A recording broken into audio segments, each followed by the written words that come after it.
graders. Today we are going to learn about patterns.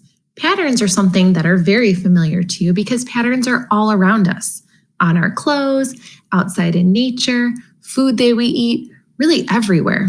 If you look around you now, I bet you can find many patterns. Today we're going to use all of our knowledge from this chapter to describe geometric patterns.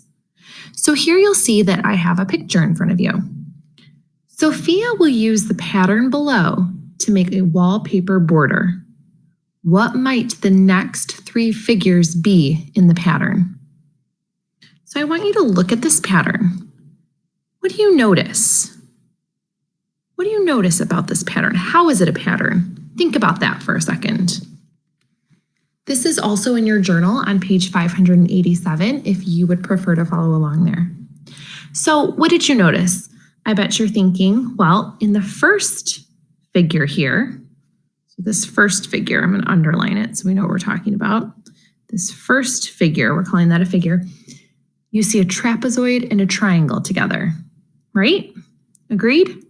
What about this next figure? How would you describe that? I bet you said a trapezoid and then triangle, triangle, triangle. Let's look at this third figure, trapezoid, triangle. And then our fourth figure, trapezoid, triangle, triangle, triangle. Well, I can figure this pattern out. I know that figure one is trapezoid, triangle. Then it goes trapezoid, triangle, triangle, triangle, trapezoid, triangle, and so on. So by identifying the pattern, I can actually extend this pattern to find the next three figures. So that's what we're going to do. So I want you to pause the video and I want you to draw what the next three figures would be in this pattern. Go ahead and do that now. Welcome back. Here we are going to model these together. So I know that what would be next, let's see. I left off with trapezoid, triangle, triangle, triangle. So I would continue this in one straight line if I could, but I'm out of space, so I'm just going to make it right below. So now I'm back at trapezoid, triangle. Look at that. I'm going to teach you a trick on Math Learning Center. That's what I'm using.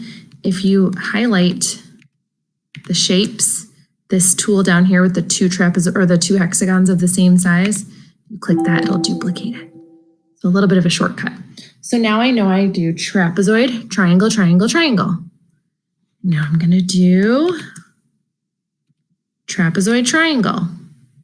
So I just modeled the next three figures in this pattern.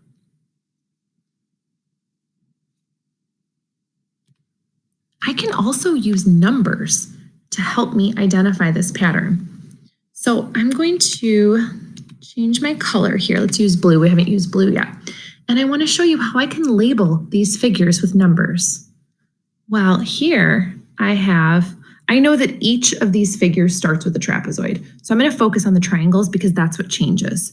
So I see that I have one triangle, three triangles, one triangle, three triangles, one triangle, three triangles, and one. So I can describe my pattern as 1, 3, 1, 3, 1, 3, 1, because it continues with that trapezoid. That's the constant.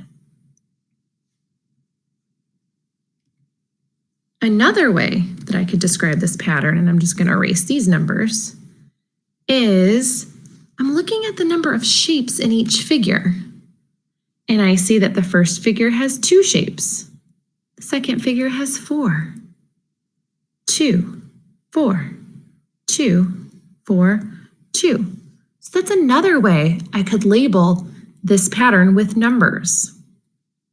So now it's your turn. You are going to use shapes to create a pattern. You get to make up whatever pattern you'd like you can use these shapes right here on Math Learning Center, pattern shapes. And then you're going to describe your pattern using numbers just as I did. So you'll notice that I was able to come up with 2 different ways to describe this pattern using numbers. So you can do one way, or you can really challenge yourself to come up with more than one way to describe your pattern with numbers.